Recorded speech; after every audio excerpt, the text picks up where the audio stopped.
What if I told you one of the most powerful companies in the world isn't facing a creative crisis, it's facing a math problem?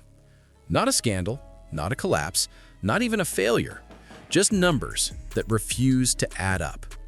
Because behind the magic of the Walt Disney Company, behind the castles, the characters, the billion-dollar franchises, there's a quiet reality unfolding. And it starts with a name most people weren't expecting to lead this story: Josh D'Amaro. He didn't inherit a broken company.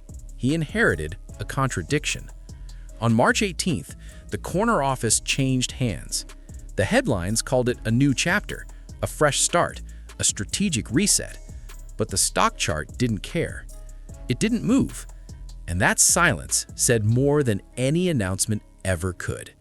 Because while leadership changed, the underlying equation stayed exactly the same.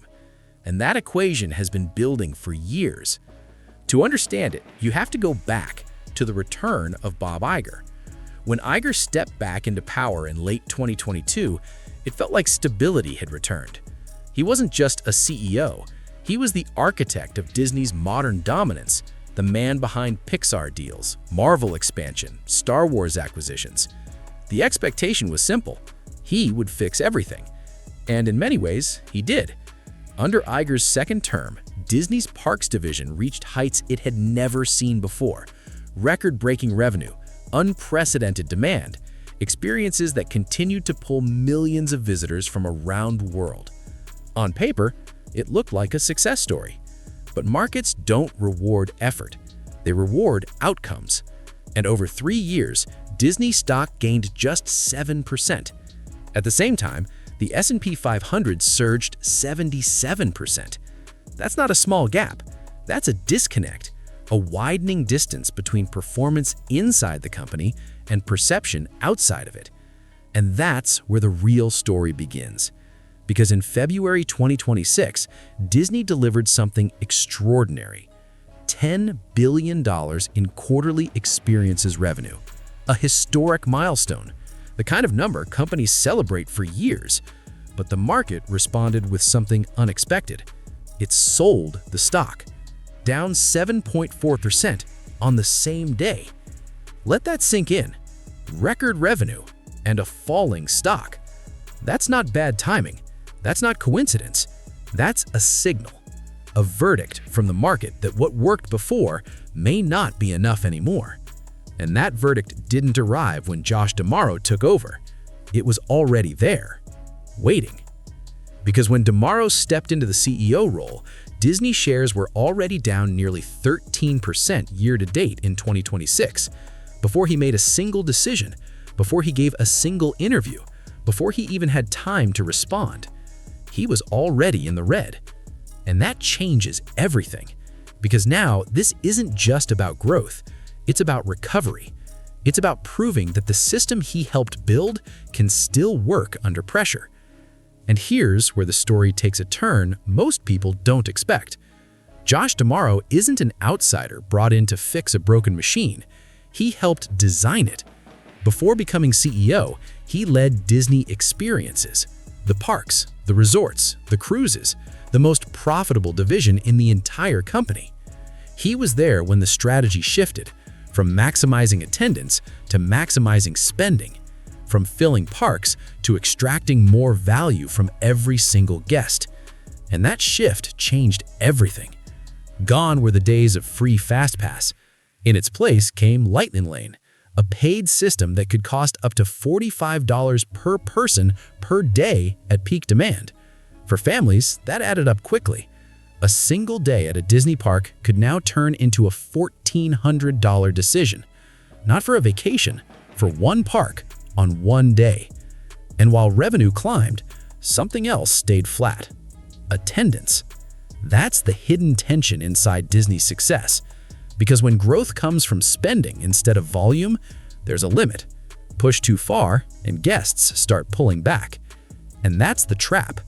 If D'Amaro raises prices again, he risks turning flat attendance into declining attendance.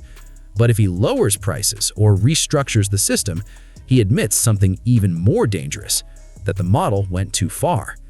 Either move is a concession, And markets don't like uncertainty. They punish it.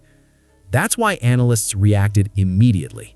On tomorrow's very first day as CEO, Disney stock closed below $100, the first time in over 10 months. That number matters because it reflects something deeper than performance. It reflects confidence. And confidence is fragile. Right now, every move tomorrow makes will be interpreted through one lens. Is this a real change or just the same strategy with a new face? Because if per capita spending continues to rise while attendance stays flat, then nothing has changed. If the stock struggles to break past key levels, then the market has already made its decision. And if the revised price targets from analysts become ceilings instead of floors, then the story writes itself. This isn't about one quarter or one announcement. It's about momentum. And momentum is hard to rebuild once it's lost. Because even now, Bob Iger hasn't completely stepped away. He remains a senior advisor, still on the board, still inside the company until the end of the year. The presence of the past lingering over the future. And that creates another layer of complexity, because leadership has changed, but influence hasn't fully left. So now, everything comes down to what happens next. The next earnings call, the next set of numbers, the next reaction from the market. Because that's where the truth will be revealed. Not in speeches, not in press releases, but in performance. Because at its core, this isn't a story about creativity or leadership or even strategy. It's about alignment between what the company produces and what the market expects. Right now, those two things are moving in different directions, and until they come back together, the pressure doesn't go away. So Josh D'Amaro stands at a crossroads, not as a savior, not as an outsider, but as the architect of the very system he now has to fix. And that might be the hardest position of all. Because when you inherit someone else's mistakes, you can rewrite the rules. But when you inherit your own, you have to confront them. And in the world of Disney, where stories are carefully crafted and endings are designed to feel perfect, this one story doesn't have a clear resolution. At least, not yet. Because the next chapter hasn't been written. It's being calculated in real time by investors, by analysts, by the market itself. And as the numbers continue to come in, one question remains. Can Disney evolve its model without breaking the magic that made it powerful in the first place? Or will the math finally catch up to the magic? Because in the end, no matter how strong the brand is, no matter how iconic the characters are, no matter how unforgettable the experiences feel, there's one thing that decides everything: the numbers. And right now, they're telling a story that no one can ignore.